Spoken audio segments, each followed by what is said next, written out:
I have turned that cabbage patch every autumn for 41 years, and I know the exact weight of every kind of soil it can throw at a spade.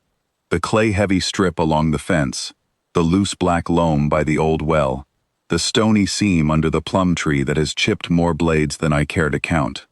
So when my spade caught on something that morning that did not sound like stone and did not sound like root, I stopped and knelt in the wet dirt like a much younger woman, because 41 years teaches you to listen to a sound you have never heard before. The mayor's men had been by twice that week already, taping little orange flags along the fence line, talking to each other in the clipped, cheerful voices of men who have already decided a thing and are only waiting for the paperwork to catch up. They wanted the small holdings gone, mine, and old Marcel's next door, and the two others still standing at the edge of Vion-sur-Aire, to make room for something they kept calling a leisure development, as if leisure were a thing you built instead of a thing you already had, sitting on a bench in the evening with a glass of red and a friend who has known you 50 years. Marcel came across when he saw me kneeling too long. He is a wide, slow-moving man, built like a barrel that learned to walk, and he has never once in 50 years let me dig alone if he could help it. "You've found the mayor's treasure," he said. "Bury it deeper." "It isn't money," I said, and worked my fingers around the shape until it gave up the last of the soil holding it. It was small enough to sit in two cupped hands. A figure, or the suggestion of one, fired clay the color of old bread, worn smooth in places and rough in others. Its surface run through with thin carved lines that branched and forked like the roots of something. Not a saint, not a doll. It had no face I could find, only a kind of leaning posture, as though it had been shaped mid-step, walking somewhere, and never arriving. Marcel turned it over in his big hands, with more gentleness than I expected from him. "Old," he said. "Older than the church, maybe."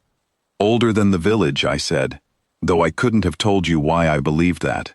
I only knew, holding it, that it did not belong to any century I had ever been taught the name of. I set it on the kitchen windowsill above the sink, where the morning light came in, and went on with my week, because a woman my age does not stop planting seed on account of a lump of old clay, however strange. I had my tin to fill, the same tin my grandmother filled, and her mother before her, seed saved and dried and sorted every autumn without 1 year missed, not during the war, not during the drought year, not during the year my husband died, and I planted alone, with my hands shaking so badly, I dropped half the first row in the mud, and had to start again. Seed saving is not romantic work. It is small and repetitive, and nobody applauds you for it. You simply do it, every year, or the line breaks. It was 4 days later that I noticed the light. I was rinsing soil off the last of the shallots at the sink, half asleep on my feet the way you get in October, when I caught, out of the corner of my eye, a thin thread of gold moving under the clay's surface. Not reflected light, not the windows doing, but something moving inside the thing, tracing along one of those branching carved lines like water finding a channel. It reached the end of the line and stopped, and the little figure sat there on my windowsill looking exactly as inert as it had every day before, as if it hadn't moved at all. I did not tell Marcel that night. I am not a woman who frightens easily, but I am also not a woman who enjoys being laughed at, and I saw my garden statue glow, is a fine way to earn a laugh in this village. But it happened again. Each time my hands were busy with the ordinary things, sorting seed into the tin, working the coffee grinder, wringing out a dishcloth. Wringing out a thread of light would wake somewhere in the clay, and creep along its channel and go still, a little further each time, like a plant unfolding one leaf at a time toward a window. I began, without deciding to, talking to it while I worked, the way I talk to the cabbages, the way any woman alone in a kitchen 40 years talks to whatever will listen. I did not ask it questions, I only narrated my hands.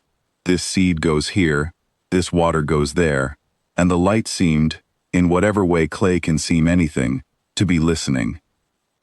Marcel caught me at it on a Tuesday, standing in my doorway with 2 glasses and a bottle he hadn't been asked to bring, And he watched a full minute before he set the glasses down without a word, because even a man built like a barrel knows when not to make a joke. "It's warm," I told him, though I hadn't offered to let him touch it before that moment. He pressed 2 fingers to it anyway, the way you'd check a child's forehead, and pulled them back fast. "That's not old clay doing that," he said. "That's not anything I know the name of." "No," I agreed. "It isn't." The night the town council met to vote on the development, Marcel and I stood at the back of the hall with our arms crossed and said nothing, because there was nothing left to say that hadn't already been said and dismissed twice. We walked home together in the dark without much conversation, the vote hanging over us the way weather does before it breaks, and when I let myself into the kitchen, the whole room was lit gold.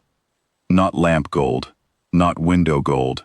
The little figure sat where I had left it, and every one of its branching lines was running full and bright now, root light spreading through it like sap moving in spring, and under my own 2 feet, I want this believed exactly as I say it, I felt the floor answer, a low warmth coming up through the stone, the way heat comes up through soil in the first real sun of March.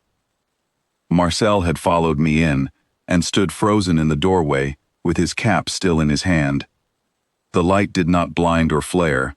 It simply arrived, all the way to the surface, the way a seed you buried in October arrives, finally, as a green shoot you'd nearly stopped watching for.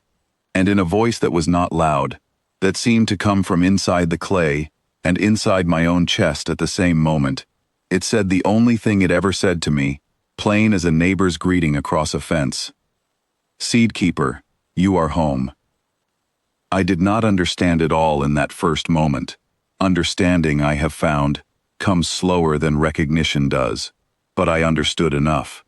It had not been waiting in that ground for gold, or for glory, or for anyone brave.